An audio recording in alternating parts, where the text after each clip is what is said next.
My name is David Moline. And my name is Evie Moline.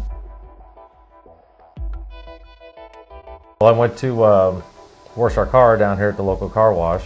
I felt a cramp up here in my left shoulder. It's kind of funny. I thought, well, it's kind of weird to have a muscle cramp. I've not really been working that hard or anything today, and I was bent over, and when I stood up I was blinking, but I wasn't seeing anything. Felt a little lightheaded and didn't really think much of it. Like I said, thought it might have been a muscle spasm or something, and just that quick it was gone.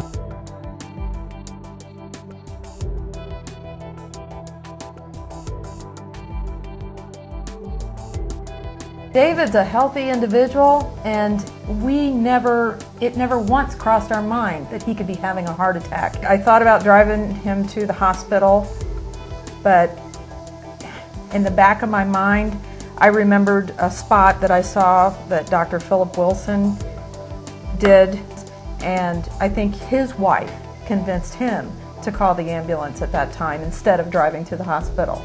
So I just went and called 911 at that point in time. I think of an ambulance as maybe that's what people use in a car wreck, something like that.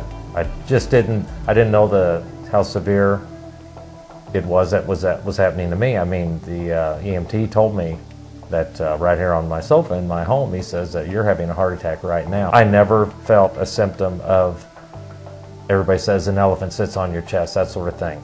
Never had that. All I had was just a very hard squeezing in my left shoulder.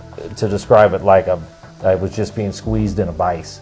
It was just a terrible, weird feeling that I never had before.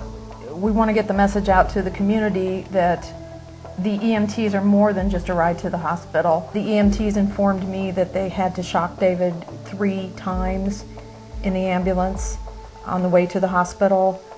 He was shocked again in the emergency room, and then again once they took him to surgery. So I really do believe that if the care wouldn't have been there immediately, that David would not have made it.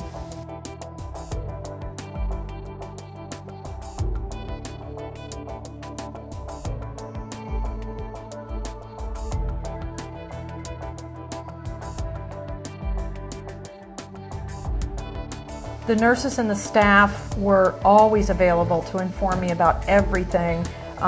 It all happened so fast that I really didn't know what questions to ask, but they constantly tried to reassure me, this is what we're doing now, this is the reason that we're doing this. In 2 or 3 minutes, we're going to take you to the waiting room, the staff is arriving, or the surgical team is arriving. And as soon as they're all here, we're taking David up to the unit immediately to do the procedure. And Dr. E met me in the emergency room. I was overwhelmed because everything was happening so fast. And it just seemed like all the members of the team were there, were willing to talk with David or I. They constantly communicated with us about what was going on. It was very comforting.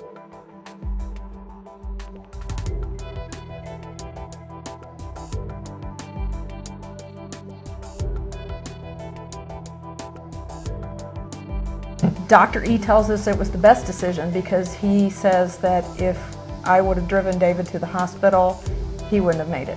Call 911. I mean, I waited probably too long, and I'm lucky to be alive for it. If it would have had to been up to me, and she hadn't been here, I doubt if I would have called. I probably would have tried to finally drive myself to the hospital.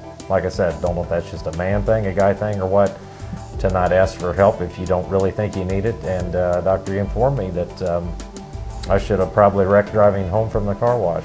That he said, you should have blacked out, you should be dead. So, I mean, that opens your eyes, no doubt about it. So.